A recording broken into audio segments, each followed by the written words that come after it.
ओम श्री सद्गुरुदेवाय नमः।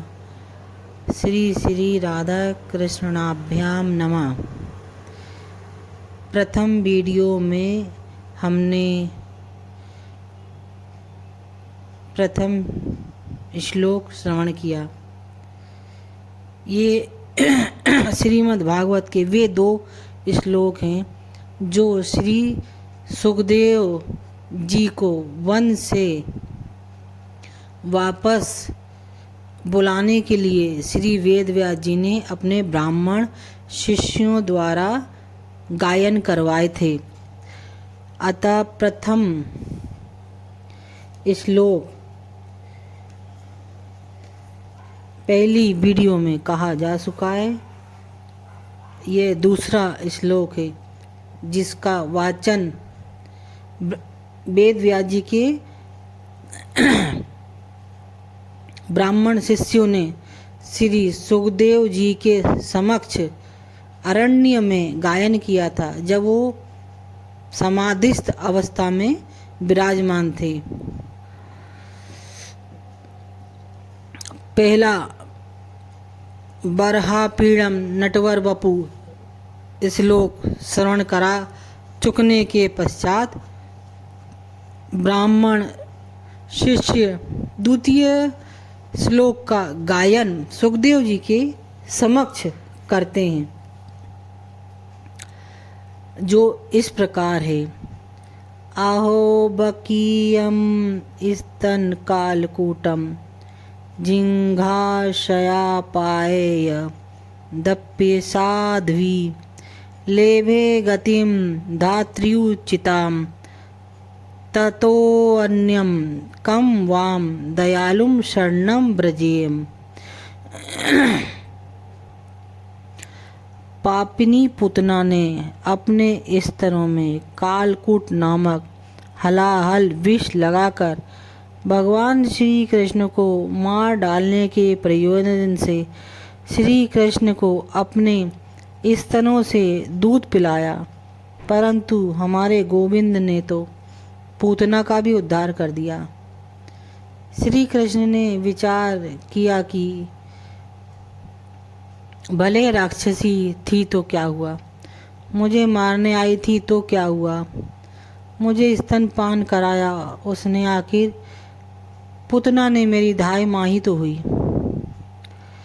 तब करुणामय दयालु भगवान श्री कृष्ण ने जोर से स्तनपान किया और दूध जहर विष समेत पूतना के प्राण भी पान कर लिए। ऐसे हैं हमारे गोविंद, कृपा के सागर, करुणा की मूर्ति।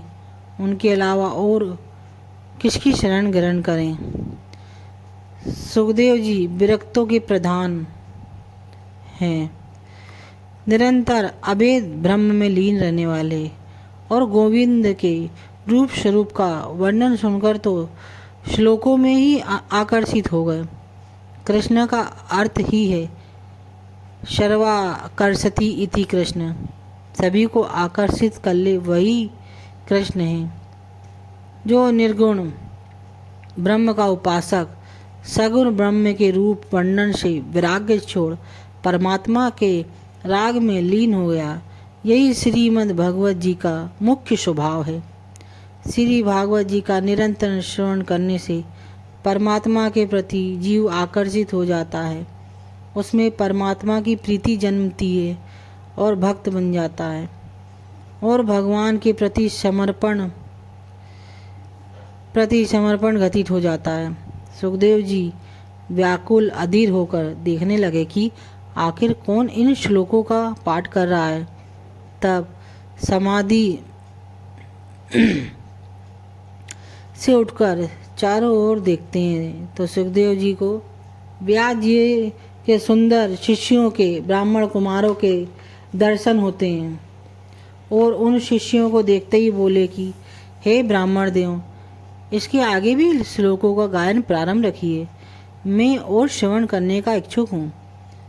सुखदेव जी ने उनसे पूछा कि आप कौन हैं, और ये जो श्लोक आप पाठ कर रहे थे ये किसके द्वारा रचित हैं।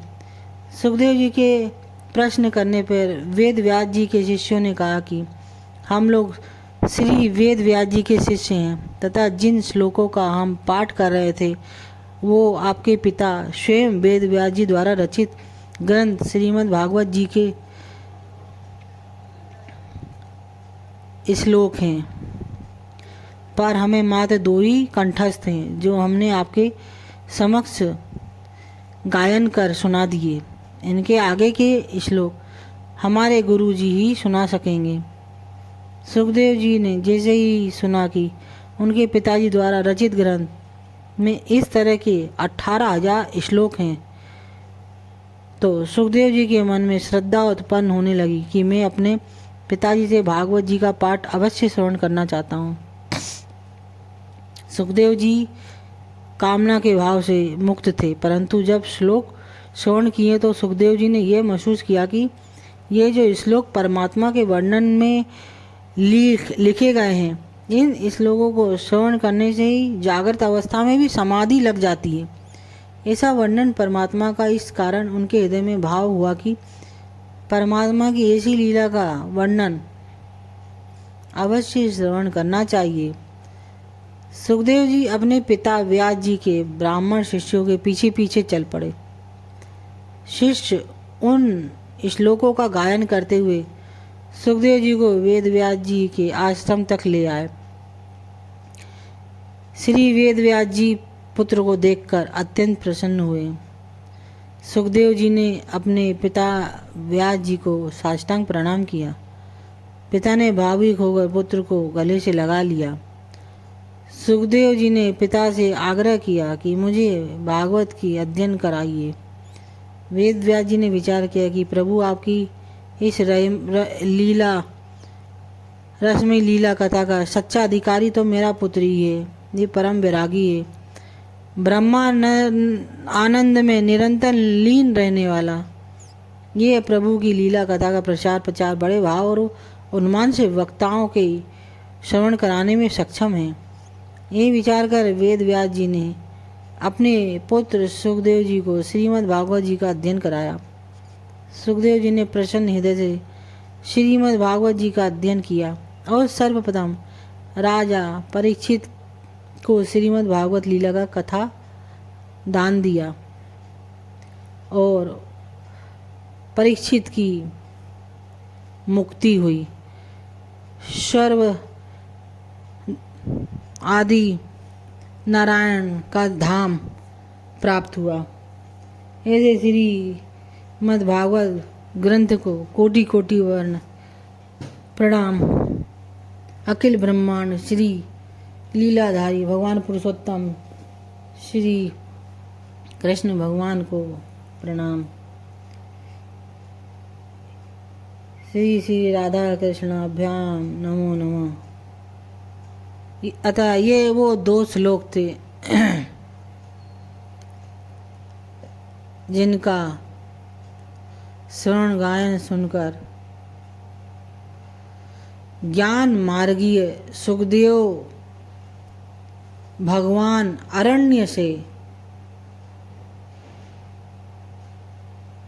अपने घर की ओर वापस आ जाते हैं और ज्ञान मार्ग से भक्ति मार्ग में प्रवेश कर जाते हैं। भगवान की कथा लीला का यही गुण है कि भगवान सबको अपनी कथा रसपान कराकर भक्ति दान प्रदान करते हैं। ऐसे लीला पुरुषोत्तम भगवान श्री कृष्ण को कोटि कोटि वंदन। हरे कृष्ण कृष्ण कृष्ण हरे हरे, हरे राम राम राम हरे हरे। आपको ये वीडियो कैसी लगी कृपया करके कमेंट करके अवश्य बताएं। धन्यवाद। हरे कृष्ण।